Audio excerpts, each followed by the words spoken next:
Hindi masyadong ano, hindi masyadong maputi yung buhangin. Pero maganda naman. Paminsan-minsan na makapunta sa tabi ng dagat. Ito guys, oh. Mainit lang masyado pa.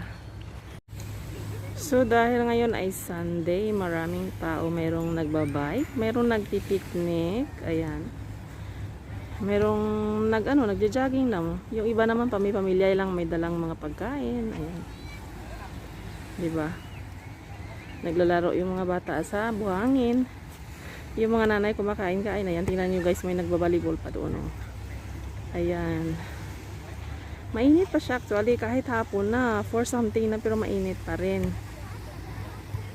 So, pahinga-hinga muna kasi baka ma-sunburn. Takot maging itim.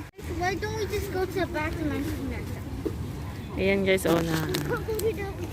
Nirerentahan yan dito. So, pag gusto mong sumakay, tingnan nyo. Pwedeng rentahan yan siya. So, pag halimbawa may mga anak ang dala, gustong sumakay, pwede mong ipasyal-pasyal dito sa buong paligid. Pwede mo siyang rentahan. Pero kami may dala kaming tent. Ha? Ayan. Actually guys, maganda dito kasi sa tabi ng dagat, may malaking park. So, pag may mga anak kayo, pwede nyo dalhin dito. Mamasyal. Ang tingnan nyo. Tapos sa gilid maraming building. Mayroong nagja-jogging, mayroong nagbabike. Kanina nandun kami sa tabi ng ng tawag nito, ng bang dagat, kaso lang ang init. O, yung mga alaga ko nagduduyan-duyan. Ayan. Yung, tingnan, nandun si Ma'am. Nakatayo lang. Bala kayo dyan.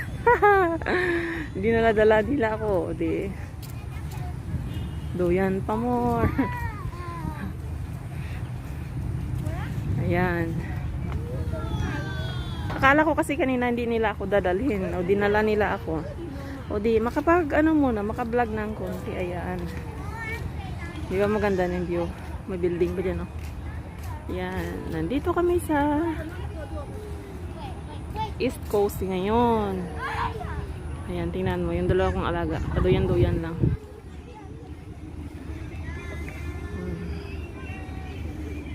Diba?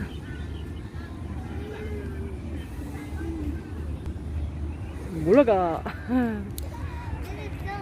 Tingnan nyo guys. Mahangin kasi yung kaya tingnan nyo yung pagmumukha ko. Hindi carry. Mahangin kasi. At saka ang init.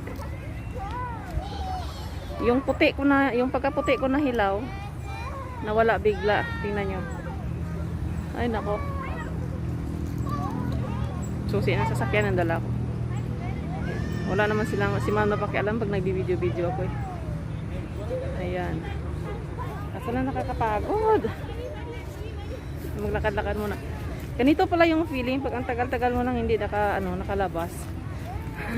Tapos pag maglakad ka ng kunti, parang nakakahingal na rin Ewan ko kasi baka ganun talaga dito, guys. Pag ganito talagang buwan, sobrang init. Sobrang init. Sobrang maulan, especially sa hapon hanggang sa gabi. Halos araw-araw na lang umuulan.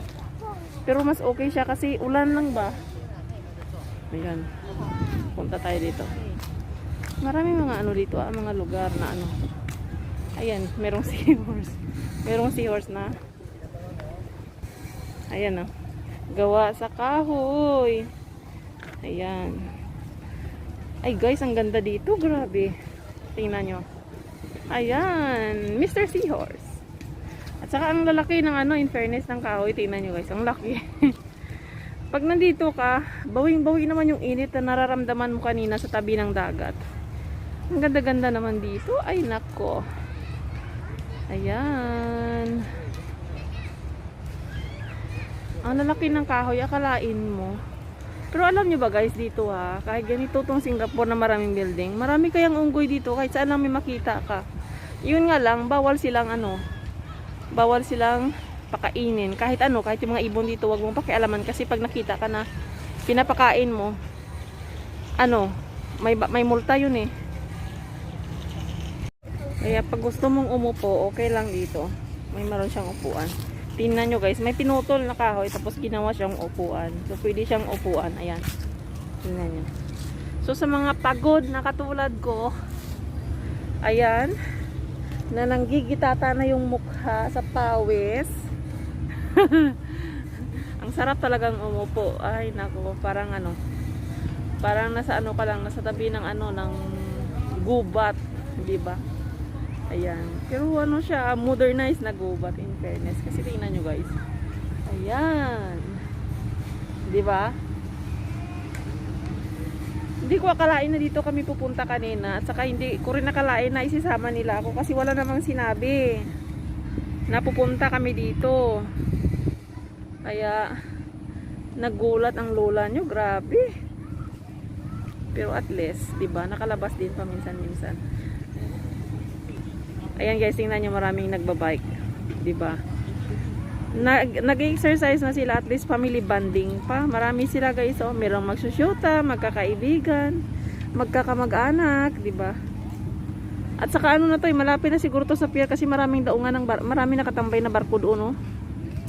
Ayan. Actually, pangalawang bisis ko nang punta na dito eh. Nung nakaraan sinama ko ng kaibigan ko dito nung nakaraang taon. Ayan. Ay, naku, ang ganda talaga. Ang hangin kasi ang sariwa ng hangin. Tingnan mo yung mga alaga ko. Tuwang-tuwa sila habang nagduduyan. Yung isa yung isa lang kasi yung available, yung isa tingnan mo nakatayo lang. Ay nako. So pag may dala kayong bata, yun, may mga duyan, sari-saring duyan. Ayan. O diba, maganda. So ano siya, pang pamilya yung ano, yung pasyala na to. Maganda kasi dito kasi maraming malilim. Yun nga lang, kanina may dala kaming tent. Meron kami mga chichirya na dala. Kaso lang bawal. Bawal yung ano daw eh. Bawal yung maglagay ng tent dito, di ba? Dahil pa ngayon nga sa problema. Kaya wag muna. Sa susunod na lang daw. Kaya binalik namin sa sasakyan. Ayun. Nagsawa na yung mga alaga ko. Pupunta na kami sa sasakyan. Siguro ano, sabi nila kasi sa labas daw kami kakain eh. Kaya siguro pupunta kami sa isang resto bago umuwi kasi wala namang magluluto. Nandito kami lahat sa labas eh. So tingnan nyo guys. Kahit saan lang may restaurant.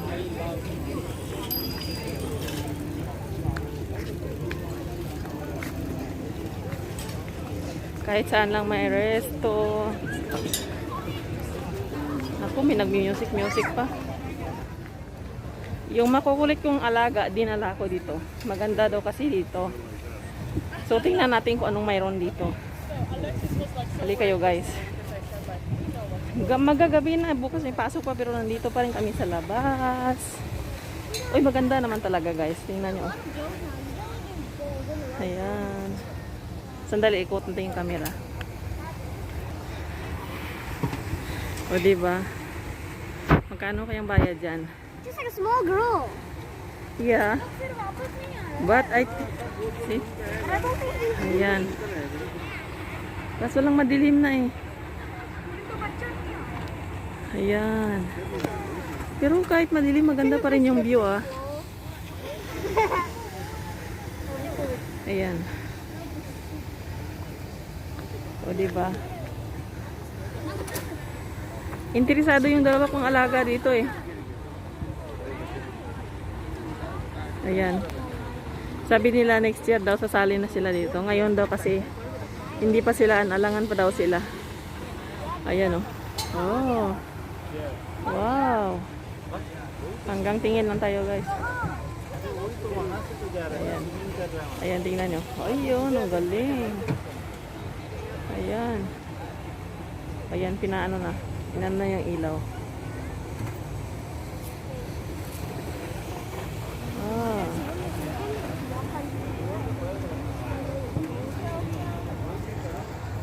Madilim na guys. Siguro makapasado alas past 7 na siguro. Ayan.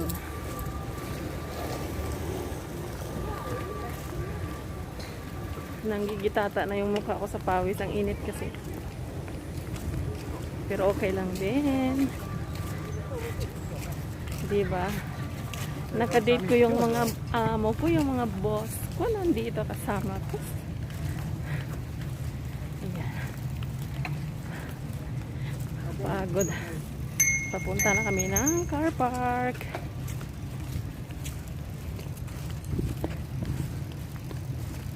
Pero marami pa rin nagbabike. Mahina lang yung boses ko kasi walang dalang mic. Mano-mano lang, wala rin tripod. Yan oh, may isang pamilya na nagbabike. Yung iba kasi dumadating dito, gabi na kasi mainit, di ba? Ayaw nila ng mainit. Kami kanina dumating kami dito, magpo-4 na pero mainit pa rin. Ay nako guys, ang init. Pero at least masaya.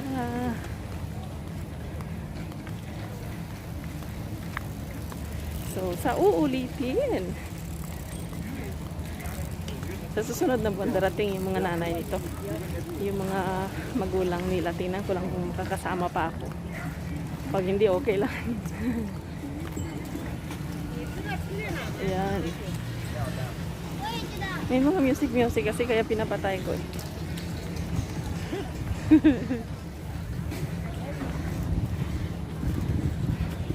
So, tingnan mo. Wala silang pakialam. Kahit nakikita nila na nagbibideo-video, wala silang pakialam. So, bye. Madilim na nito, kaya magpapaalam na ako. Hanggang sa uulitin. What did you say? I said, bye. See you someday.